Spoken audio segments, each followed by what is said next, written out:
Hi everyone, my name is Richard. I'm Asia, and we're talking polyamory, so let's get into it, guys.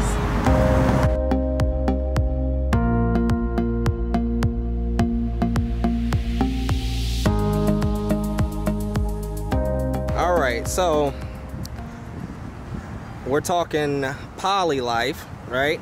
So what are your thoughts, opinions? What do you think about the acceptance of it? And like, what kind are you into? You can answer each one in whatever order you want. I feel like monogamy definitely made it to where being poly is seen as being unusual or unacceptable. But as time goes on, you are now starting to see a lot more poly come out, like via celebrities, just couples, whatever the case is. Like polyamory itself and as a whole, or lifestyle as a whole, is starting to come out a lot more, and it's starting to seem as being normalized. So that's definitely a real cool thing to see in the process. I'm not into any specific type of polyamory as far as when it comes to the different dynamics of poly. I feel like every couple or every individual have their own style, and just whatever that person likes or is into, you know, that's what your style is. You know, I don't really judge. I myself wouldn't be too close-minded to any poly dynamic specifically. So there's that. I don't even remember the last question, honestly. That's the last question. I guess I would say another question would be like, do you have a preference when it comes to poly? In the poly relationship that I've been in, we just kind of kept it as we dated separately. Like, he would have his own girlfriend and I would have a separate boyfriend or whatever the case is. But we all got along, we all hung out, we all like were real chill with each other. So it was a pretty cool dynamic. So what would be your perfect poly relationship? So my perfect poly dynamic, since my son is so young, I wouldn't have nesting partners as of right now. But you know, as we get older, I would definitely be open to us having nesting partners, and we could all be a living family, whether it be my boyfriend and his girlfriend, or however many significant others we just decide to agree on. But one household would be preferred. We can keep it as dating separate or together. You know, like, I really don't have a preference, just whatever works. And can you describe, like, for those who aren't aware of like different terminology, what is a nesting partner? A nesting partner is a significant other that's a partner, like, outside of your main relationship, that lives with you, who like interacts as a part of the family, who eats with you guys. They're a living partner. Okay. Now, what would you say, kind of like, what would be like a bad poly relationship in your opinion? Like the setup just being bad and it probably wouldn't last too long. There is no specific bad setup, but things that can definitely ruin it is a lack of communication, someone that's not being honest or just transparent upfront from the very get-go, and someone who just don't know how to vocalize what they want in their relationship. Okay. Because all of that can definitely turn into a lot of misunderstanding, a lot of miscommunication, which can definitely all go downhill really fast if everybody isn't on the same page. All right, so one more question, and this is for the people who don't really have much knowledge of the lifestyle, the poly lifestyle, or for people who are against it, you know, what would you say to them?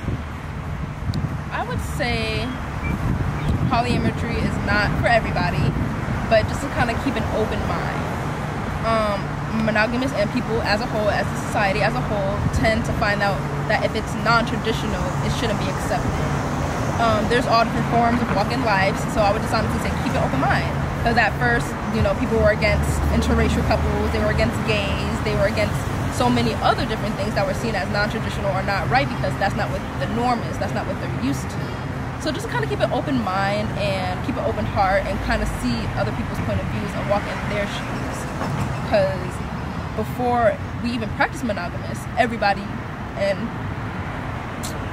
like African-wise, they all practice polyamory.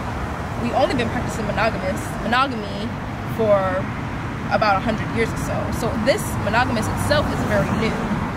So just pretty much just keep an open mind and just try not to be judgmental. I would have to add, I think that's why so many relationships don't work, because we're the only species that actually has tried to practice monogamy.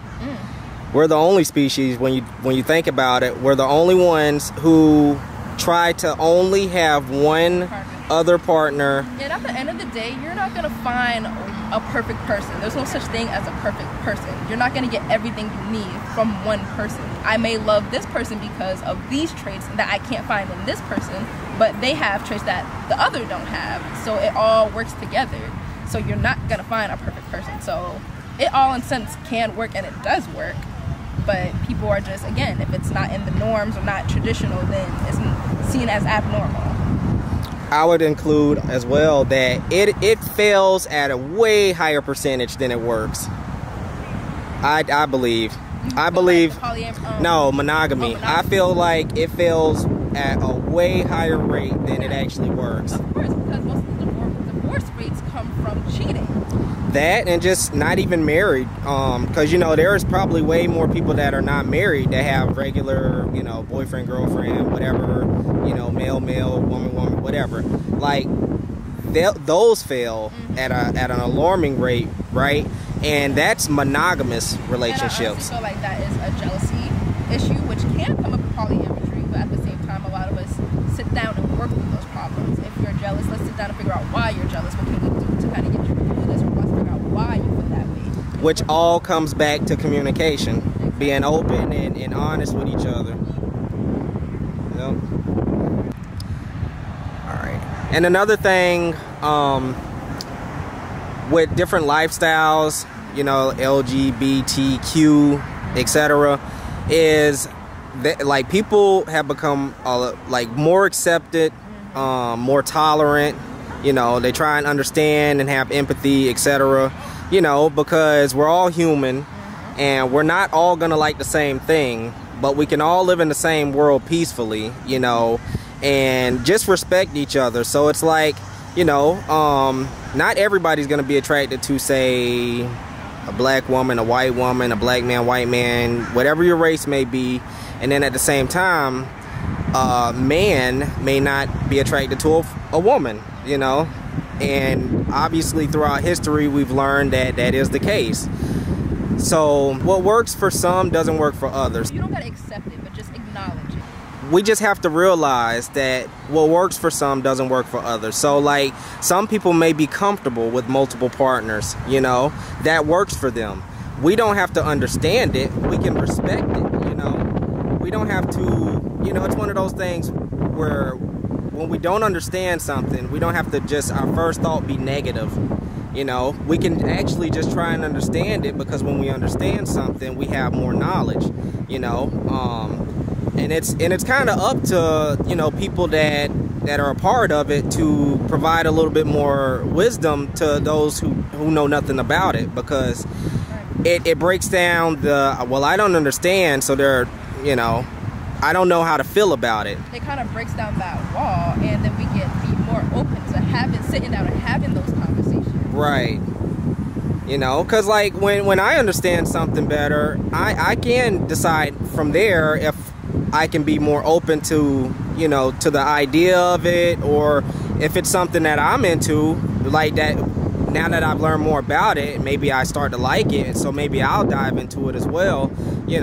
That's how. A lot of people got the perception that polyamory is about a sexual thing. It's really not. It's more of an emotional and a more mental connection with them. Of course, the sex is involved, but it's not based solely off of sex. Exactly. I think that's where a lot of the confusion comes in, or just from the lack of knowledge. Because like you said earlier, you're not gonna find a perfect person. There is no perfect person. So you're not gonna find all the qualities you would like in a person in one person, because for example, some people date solely on like the features of a person, right? But at the same time, they may start to want a great conversation, and maybe that person that looks great can't hold a good conversation, So that's one thing they do like, a little eye candy, but they just can't hold a conversation to save their life. Whereas you might have a partner who's very intelligent, has great perspective on different things, and just is a pleasure to talk to.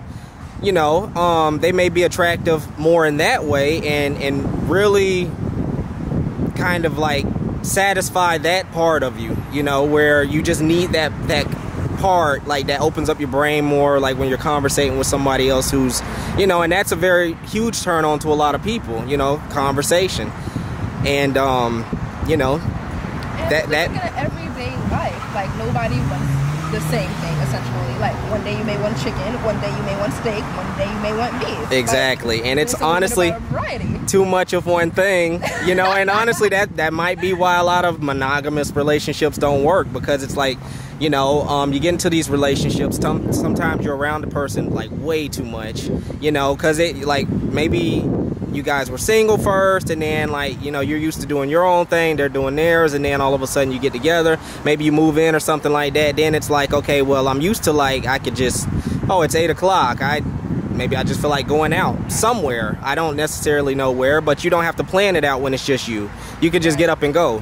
When you're with somebody, now you have to really explain, like, okay, well, like, you know, in a lot of relationships where it's like, hey, where are you going? Because maybe you didn't plan on taking them, right? So now it's like, I need an explanation here.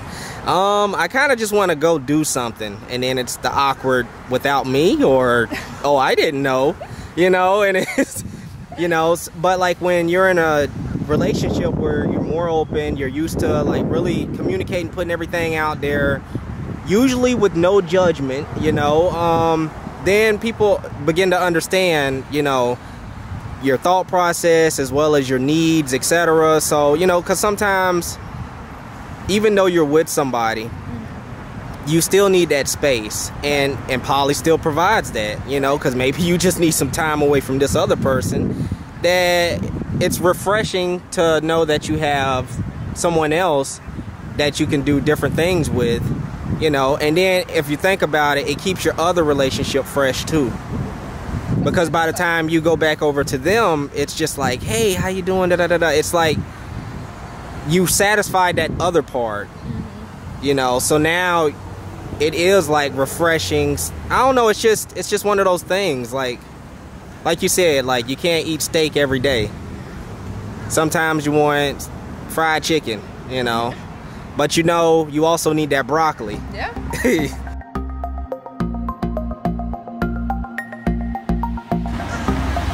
All right, interviews in the park. No, I'm kidding. You said the embarrassing moment?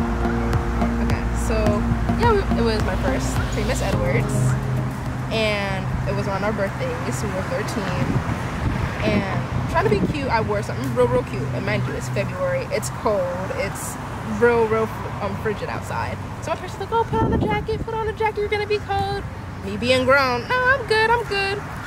So as we're on the Ferris wheel, like, pretty much our first kiss, as he's leaning in, like, I completely sneezed on him, like, in his face, it's like all in his mouth. It was just really gross, and that just took the cake. That was probably the most embarrassing moment that I've had. But how about yours? And that was your first time? Yes. Yeah. Oh, shoot, just even thinking that was such a fucking embarrassing moment. Like, wow. Okay, everybody, thank you for watching this video. And if you like the video, hit the like button. And if you like the topic, let us know by leaving a comment below. And if you'd like to add to the discussion, you can also leave a comment below. Let us know your thoughts, opinions, and we'll see you in the next video.